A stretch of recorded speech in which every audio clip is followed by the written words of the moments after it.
देखो भाई, अब जो हम पढ़ रहे हैं चैप्टर नंबर 1 में ज्योग्राफी में लोकेशन है। टॉपिक जो है आपके पास वो है आपके पास भारत का आकार और स्थिति। आकार और स्थिति। अब बात क्या होती है, इसमें हमने जो टॉपिक पढ़ा वो हमने पढ़ चुके हैं, हमने स्थिति पढ़ चुका है, हमने मतलब लोकेशन पढ़ चुका है हमने, और साइंस के बारे में पढ़ चुका हमने। अब जो हम पढ़ रहे हैं वो टॉपिक है भारत तथा विश्व। भारत तथा विश्व मतलब क्या भाई, इंडिया एंड वर्ल्ड, है ना। अब देखो इसके अंदर क्या पढ़ेंगे।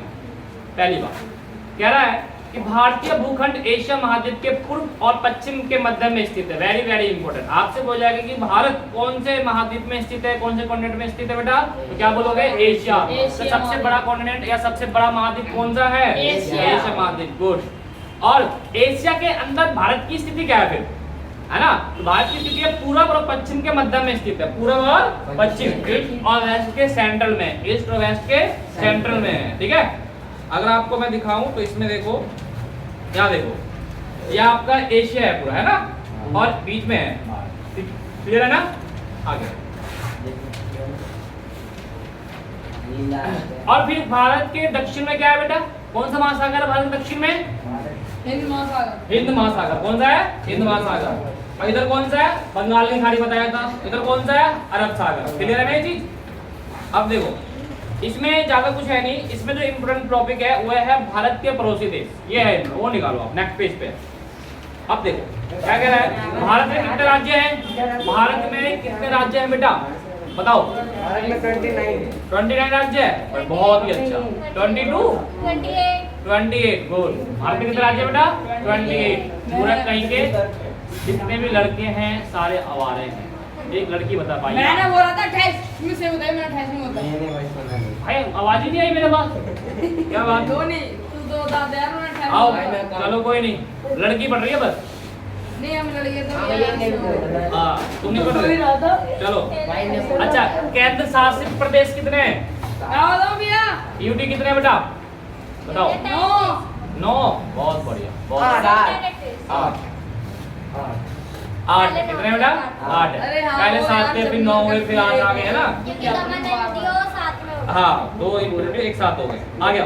तो भारत के पड़ोसी देश कौन कौन से, भारत के पड़ोसी देश की बात चीन करेंगे। हो गया, पाकिस्तान। देखिए क्या कहता है, भारत की भूमि की सीमा उत्तर पश्चिम में पाकिस्तान और अफगानिस्तान के साथ मिलता है, और उत्तर में चीन के साथ, नेपाल के साथ और भूटान के साथ मिलता है, और पूरब में म्यांमार और बांग्लादेश के साथ मिलता है। ठीक है बेटा। तो आपसे पूछेगा उत्तर पश्चिम में कौन कौन से देश साथ मिलता है, फिर उत्तर में कौन सा मिलता है, फिर पूरब में कौन से देश साथ मिलता है। ये लाइन कर लेना अंडरलाइन, पेपर में पक्का हो जाता है, गारंटी है। दक्षिण में समुद्र पार हमारे पड़ोसी 2 द्वीप समूह है। कितने द्वीप समूह है बेटा, 2। कौन कौन से देखिए बेटा, एक कहता है श्रीलंका और एक कहता है मालदीव। श्रीलंका और मालदीव। भारत और श्रीलंका के बीच में छोटी समुद्री रास्ता पाक जल संधि। अब देखना इंपोर्टेंट है, बहुत ही ज्यादा इंपोर्टेंट है। भारत और श्रीलंका के बीच में छोटा समुद्री रास्ता का नाम क्या, पाक जल संधि। कौन सा बेटा, पाक जल संधि। भारत और श्रीलंका के बीच में कौन सी जल संधि बेटा, पाक जल संधि। और म्यांमार की खाड़ी है। मालदीव लक्षद्वीप समूह के दक्षिण में स्थित है। अपने पड़ोसी देश के साथ भारत के भौगोलिक और ऐतिहासिक संबंध बहुत ही अच्छे हैं। अब भारत की जो संबंध है अपने पड़ोसी देश के साथ अच्छे हैं। बस 2 देश के नाम बताएंगे, चीन और पाकिस्तान, इनके साथ इतना ज्यादा संबंध अच्छा नहीं है। एक्चुअली क्या होता है, हाँ बांग्लादेश नेपाल से सही है, बुढ़ापड़ा से, लेकिन एक्चुअली क्या होता है, भारत की जो है ना पड़ोसी देश के साथ जमीन विवाद बहुत ही ज्यादा, हर देश के साथ, भारत के जो भी पड़ोसी देश है हर देश के साथ उसके जमीन विवाद है। पाकिस्तान के साथ देखो, पीओके देख लो, चीन के साथ देख लो, और आपका नेपाल के साथ भी कभी कुछ है। तो कहीं ना किसी देश से इनका जो है जमीन विवाद होता ही रहता है। क्लियर है ना। हाँ क्लियर है। तो आपसे क्वेश्चन जो पूछा जाएगा वो भारत का पड़ोसी देश कौन कौन से, उत्तर में कौन कौन से, उत्तर पश्चिम में कौन से, दक्षिण में कौन से है ना, और भारत और श्रीलंका के बीच में कौन सा रास्ता का क्या नाम है, ये आपसे पूछा जाएगा पेपर के अंदर। क्लियर है। ये आपका फर्स्ट चैप्टर कंप्लीट हो गया, फर्स्ट चैप्टर कंप्लीट हो गया। ठीक है। अब इम्पोर्टेंट चीज देखो, जो आपने नाम बताया था वो इसमें कहाँ पर बेटा सारे नाम है, आपने टिक लगाया, इसका मतलब ये रहे यहाँ पे नीचे। हाँ। अब देखो एक चीज देखो, यहाँ पे कर के रेखा, क्या बेटा ये कर के रेखा। एक मिनट सुनो, ये कर्क रेखा कौन कौन से राज्य से गुजरती है, कौन कौन से राज्य से गुजरती है, ये याद रखना आपको। ये ग्राम छाज एक शॉर्ट ट्रिक है, उसे याद रखना है ना। तो ये आपका जो है कर्क रेखा कौन कौन से राज्य गुजरती है, यहाँ देखो गुजरात, क्या बेटा, गुजरात, मध्य प्रदेश, छत्तीसगढ़, झारखंड, पश्चिम बंगाल, त्रिपुरा, है ना, और ये मिजोरम। ग्राम छाज, इससे शॉर्टकट है, क्या है, ग्राम छाज। शॉर्ट ट्रिक क्या है, ग्राम छाज। ग का मतलब गुजरात, म का मतलब मध्य प्रदेश, रा का मतलब राजस्थान, है ना, ग्राम छाज। हाँ, मतलब कि आपका झा का मतलब झारखंड, है ना, क्लियर है ना, कोई डाउट तो नहीं आया था। तो ये कर्क रेखा वाला क्वेश्चन पूछा जाता है, तो आप क्वेश्चन का आंसर लिख के आना। क्वेश्चन है कर्क रेखा कौन कौन से राज्य से गुजरती है, क्वेश्चन क्या बेटा, कर्क रेखा कौन कौन से राज्य से गुजरती है, क्लियर है ना।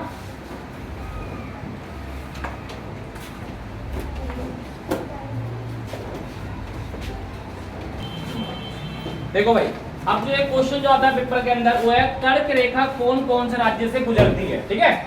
इसका जो शॉर्ट ट्रिक है वो है मित्र पर गमछा झाड़, मित्र पर गमछा झाड़। ये शॉर्ट ट्रिक से आप याद कर सकते हो, मित्र पर गमछा झाड़। अब इसके क्या क्या राज्य देखो, मित्र पर गमछा झाड़ का मतलब, मी का मतलब क्या होगा जी, मिजोरम, त्रा का मतलब होगा त्रिपुरा, और ये पा का मतलब क्या होगा जी, पश्चिम बंगाल, रा का मतलब राजस्थान, गा का मतलब, मा का मतलब मध्य प्रदेश, ये छा का मतलब छत्तीसगढ़, और झार का मतलब झारखंड। कितने राज्य हो गए देखो, 1 2 3 4 5 6 7 8, टोटल कितने राज्य है जी, 8 राज्य से आपका कर्क रेखा गुजरता है।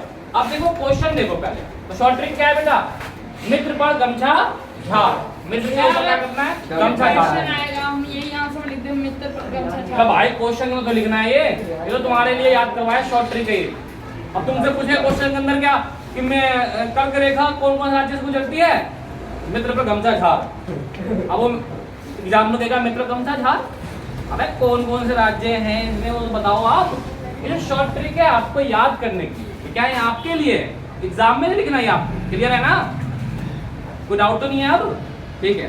पहला क्वेश्चन देखो क्या कह रहा है, कर्क रेखा एनसीईआरटी का फर्स्ट चैप्टर ज्योग्राफी का, अब एक्सरसाइज कर रहे हो।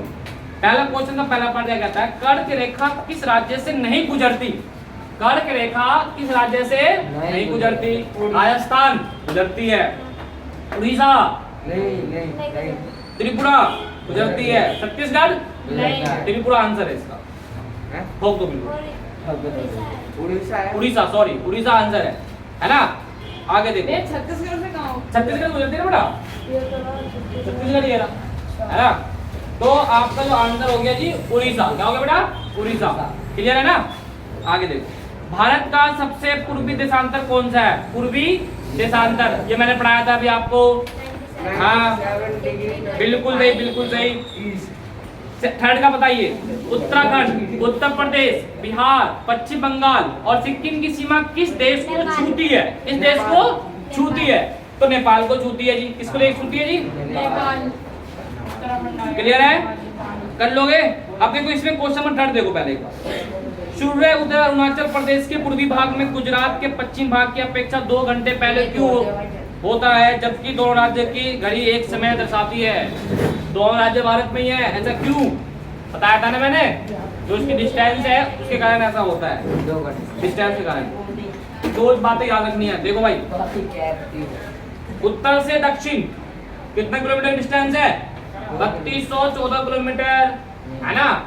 अब पूरब से पश्चिम कितना है बेटा, 933 किलोमीटर, मतलब 2933 किलोमीटर, सिंपल लैंग्वेज में, क्लियर है ना।